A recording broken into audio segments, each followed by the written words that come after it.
আলহামদুলিল্লাহ, প্রতিদিন ছাদে এসে যখন গাছগুলোকে সবুজ সতেজ সুন্দর দেখি, মনটা ভীষণ ভালো হয়ে যায় আলহামদুলিল্লাহ। তো এখন তো বৃষ্টির সিজন, বৃষ্টির কারণে পুঁইশাক গাছগুলো এত মানে তুলতুলে হয়ে বেড়ে উঠেছে মাশাআল্লাহ। ঢেঁড়স গাছ সব কিছুই অনেক সুন্দরভাবে বেড়ে উঠেছে। তো পুঁইশাক আলহামদুলিল্লাহ ভালোই আছে। তো কালকে এসে তুলে নিয়ে যাব, আজকে আর তোলার সময় হয়নি, এখন রান্নার টাইম না, তাই আর তুললাম না।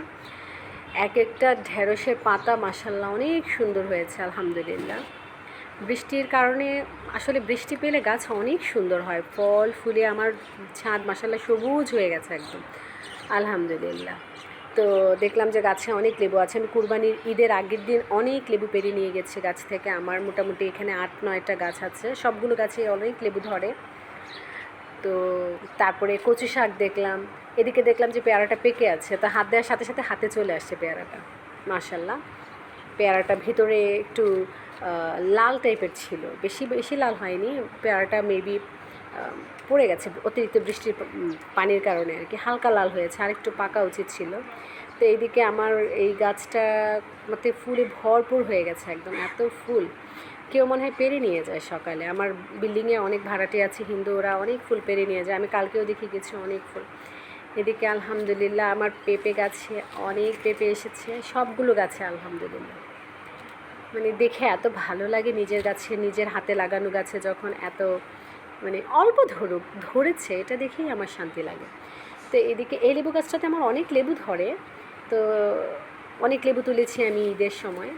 তারপরে পুরো বাগানটা একটু ঘুরে ঘুরে দেখছি কোথায় কী অবস্থা, ভাল লাগে দেখতে। তারপরে কামরাঙা গাছের ফুল আসলে আমি বেঁধে দিয়েছিলাম, কামরাঙাগুলো খাওয়া হয়ে গেছে, আমি আর ছবি তুলতে পারিনি। তারপরে দেখলাম যে এখন আবার নতুন করে ফুল এসেছে আলহামদুলিল্লাহ। এত ভালো লাগে নিজের মানে গাছে যখন ফুল আসে। আর সবার আম খাওয়া শেষ, আর আমার গাছে মাত্র আমের মুকুল এসেছে, আর আমগুলো এত ছোট, এই আম খেতে খেতে আরও মিনিমাম 1.5 মাস লাগবে, ভীষণ ছোট, অনেক অল্প ধরেছে, বেশি ধরেনি, তারপরও আলহামদুলিল্লাহ। তারপরে দেখি যে একটা ছোট গাছেও মাশাআল্লাহ আমের মুকুল এসেছে, এটা দেখা যাক এবার টিকে কিনা। গত বছর এই গাছের আমটা টিকে নাই, তো এবার টিকবে কিনা জানি না। তারপরেও দারোয়ানকে বলবো একটু সার টার দেওয়ার জন্য, কী কী দিতে হয় জানি না ওইভাবে, আমি আমার দারোয়ানরাই মেনটেন করে। এই গাছের লেবু আমি অনেক তুলে নিয়েছি, এই গাছে অনেক লেবু ধরে মাশাআল্লাহ, ফুল আসছে আবার নতুন করে। তো এদিকে দেখি আমরা ছিল, আমরা গাছে নিচের দিকে 4-5টা আমরা, একটা থুকনা ছিল, আমরাটা যে কে খেয়ে নিয়েছে বুঝতে পারছি না। দেখি দারুণকে জিজ্ঞেস করবো কে নিয়েছে আমরা, যে নিচে আমি হাত দিয়ে দেখছি যে আমরাগুলো আছে কিনা, একটা আমরা নেই। ছাদে ভাড়াটিয়ারা নর্মালি আমার আমরা নেয় না, কোনো কিছুই নেয় না, কে ধরেছে জানি না। যাই হোক, তারপরে দেখি যে লেবু পাড়ার মতো হয়েছে, কিন্তু আমার ঘরে অনেক লেবু আমি সেদিন ছাদের থেকে পেরে নিয়ে গেছি, এই জন্য আর আজকে পাড়তে ইচ্ছে করছিল না, যে না ঘরে লেবু আছে দরকার নেই। তো এদিকে এসে দেখে আমার একটা আমরুজ গাছে এই 2টো আমরুজ ধরেছে, তো তার মধ্যে ভাবলাম যে থাকবে না, নিয়ে নিই। বাসায় এসে এটা এত মিষ্টি ছিল, বেশি পাকেনি কিন্তু অনেক মিষ্টি ছিল মাশাআল্লাহ। তারপরে দেখি এখানে রেইন লিলি, এটা হচ্ছে হলুদ রেইন লিলি, কিছু বীজ আসলে খুলে গেছে, আমি কালকে দেখে আসছি যে খুলবে না, আজকে দেখি যে খুলে সবগুলো পড়ে গেছে, তারপরে তাড়াতাড়ি করে সংগ্রহ করলাম। এগুলো আমি গ্রামে নিয়ে লাগাবো, ইচ্ছে আছে ইনশাল্লাহ।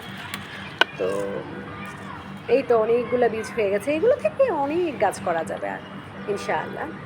তো এত ভালো লাগে নিজের হাতে যখন একটা বাগান গুছাই, বাগান থেকে ফুল হয় ফল হয়, নিজ হাতে পারি, খুবই ভালো লাগে। সবারই একটু মানে উচিত বারান্দাতে হলেও 4টা থেকে 5টা গাছ রাখা উচিত, অন্তত পুঁইশাক গাছ। মানে বারান্দাতেও কিন্তু পুঁইশাক খাওয়া যায়, আমি যখন ভাড়া ছিলাম তখন কিন্তু আমি বারান্দা থেকেও অনেক পুঁইশাক খেয়েছি। এই তো একটা ডালিম পেড়ে নিলাম আলহামদুলিল্লাহ।